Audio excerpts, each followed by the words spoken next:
மேகம் திறந்து வந்து மண்ணில் இறங்கி வந்து மார்பில் ஒளிந்து கொள்ளவாவா.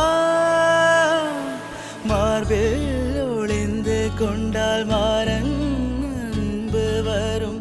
கூந்தலில் ஒளிந்து கொள்ள வரவா. என் கூந்தல் தேவன் தூங்கும் பள்ளி அறையா அறையா. மலர் சூடும் வயதில் என்னை மறந்து போவதுதான் முறையா. நினைக்காத நேரம் இல்லை காதல் ரதியே ரதியே. உன் பேரை சொன்னால் போதும் நின்று வழிவிடும் காதல் நதியே. என் சுவாசம் உன் மூச்சு, உன் வார்த்தை என் பேச்சு. 5-6 நூற்றாண்டு வாழ்வோம் என் வாழ்வேவா. மலர்களே மலர்களே இது என கனவா. மலைகளே மலைகளே இது என நினைவா. உருகியதே